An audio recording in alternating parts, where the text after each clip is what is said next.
going to pause now for a moment, Patrick, and bring in the university chaplain of the Catholic University of America. If you could join us live here on Scripps News. I know it's a busy morning. Joe St. George, thank you, Father. Good to meet you, Father Aquinas Guilbeau. Father Aquinas, good to see you. As a member of the church, right? As a priest, yes. What does today mean to you? Well, the news this morning came as a bit of a surprise and a shock. Some sad news, right? Yeah. We lost our father, right? The Holy Father. He, for the last 12 years was the Bishop of Rome, successor of St. Peter, and led the church in a remarkable, point of period of history.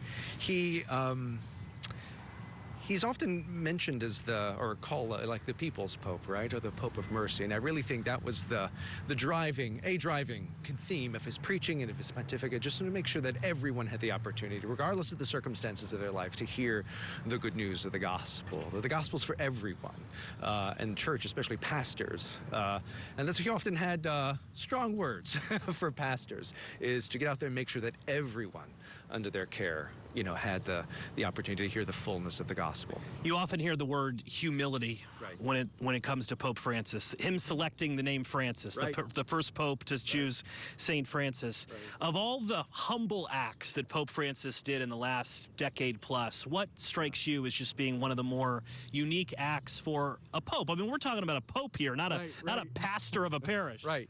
I think the way he chose to live his life as pope, that he continued to keep his residence in the Vatican Hotel, where he was staying when he was elected. He didn't move into the palace. He didn't move into the palace, although he did use the offices there on a daily basis. He just thought it would be better to stay close to the people, in terms of his residence. And also I think just a lot of the trappings of the papal office that he chose personally not to take up and to use as I think for him, from his point of view, is just making himself or to remain as accessible to as many people as possible. And I think you saw that on his trips, the way he handled the papal audiences on Wednesdays and in Rome. He just constantly wanted to be around people and for people to have as much access to him as possible. I was here in 2015 for the historic visit. I mean, I remember him being on those steps and people crying all over the place. I mean, you involved in campus ministry here at the Catholic University of America. How much did Pope Francis inspire, evangelize, convert people in your estimate? Yeah, so for the students that I work with and serve here at the Catholic University of America, Pope Francis has been the Pope, for their entire lives. These are 18 to 20-year-olds, they were 5 maybe when Pope Francis was elected. And so for the whole of their life up to now, he's, who they identify with, the successor of St. Peter, the Bishop of Rome, the head of the church. And so I feel for them because I think, something of their own, they feel this deeply. But I have to say I'm impressed by the way in which the young people that we work with here at Catholic University are inspired by Pope Francis. They read his encyclicals, they listen to his preaching, and I think they've taken seriously his message of mercy, of bringing the Gospels to the margins. Again, the Gospel is for everyone, and it's not just to be kept, for ourselves, but if we do have the grace of living the life of the Gospel, that has to be shared, especially with those who, for whatever reason, may find it difficult to hear the gospel. I only have a couple seconds left, and I appreciate you joining us live here on Scripps News. Today is about remembering the Holy Father, but you can't help but look to what it will unfold in a few weeks' time. The conclave, as the cardinals enter the Sistine Chapel, and for as much praise as Pope Francis is receiving today, there were, there were critics of his. Sure.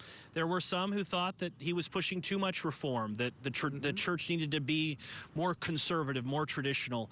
What is the brewing, how would you sum up the brewing, I hate to call it a schism, but a brewing battle between one wing of the church and the next wing of the church ahead of this conclave? Yeah.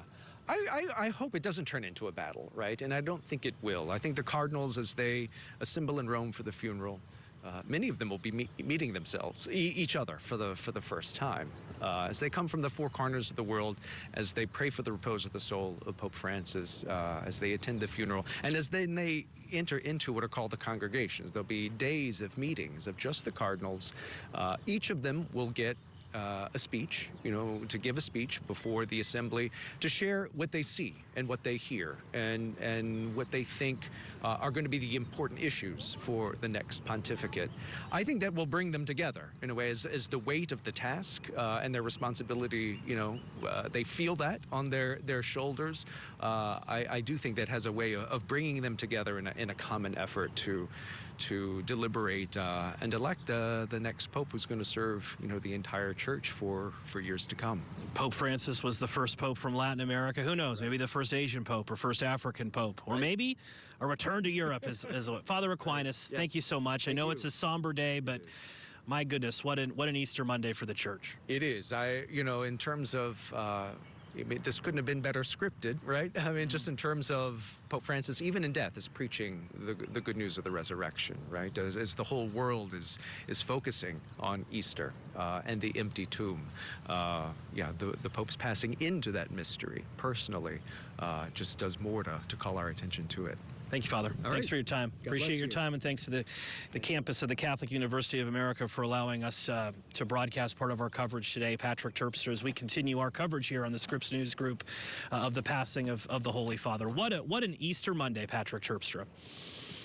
Absolutely. Covering the death of Pope Francis at 88 years old, Scripps News Deputy Political Director Joe St. George for us, reporting live at the Basilica in Washington. Joe, thank you so much.